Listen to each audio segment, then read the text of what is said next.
आप सभी को मेरा राधे राधे। यदि कभी भी आपके मन में यह विचार आया है कि हमने तो कभी कोई पाप नहीं किया, फिर ना जाने किस पाप की सजा हमें भगवान दे रहा है, तो आज ये कहानी ध्यान से सुनिएगा।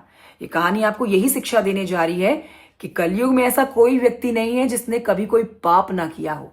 जाने अनजाने में जो हमसे पाप हो जाते हैं ना, उसकी सजा तो हम सबको भुगतनी ही होती है। सुनिए कहानी। एक बार एक राजा ने अपने दरबार में ब्रह्म भोज का आयोजन रखा। दरबार के रसोइये ने ब्रह्म भोज की तैयारी के लिए खुले आंगन में, खुले आसमान के नीचे रसोई की व्यवस्था कर डाली। अचानक से एक चील गुजरी। चील के पंजों में जहरीला नाग था। नाग छटपटा रहा था।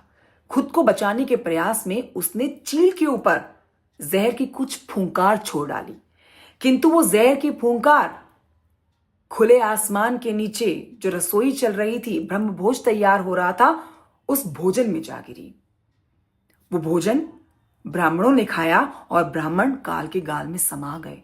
सारे ब्राह्मणों की मौत हो गई। और जैसे ही इस पूरे घटनाक्रम की जानकारी यमदूत को लगी, यमदूत परेशान हो गए, विचलित हो गए कि आखिर इस महापाप का भागीदार कौन है। कौन है वो जिसे इस महापाप की सजा मिलनी चाहिए?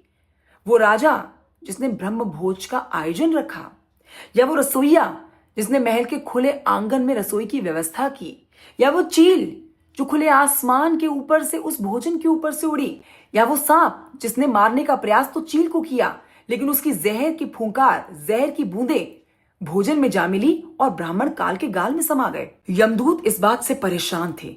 यमदूत लंबे समय तक अनिर्णय रहे। उन्हें समझ ही नहीं आ रहा था आखिर इस महापाप की सजा किसको दी जाएगी। कुछ दिन बीतने के बाद ना, कुछ ब्राह्मण महल जा रहे थे। उन ब्राह्मणों ने एक महिला से महल का रास्ता पूछा। महिला ने महल का रास्ता तो बता दिया, साथ ही इस बात का आनंद भी लिया, ये कहते हुए कि जरा ध्यान रखिएगा गुरुदेव, वो राजा भोजन में जहर मिला के ब्राह्मणों को मार देता है।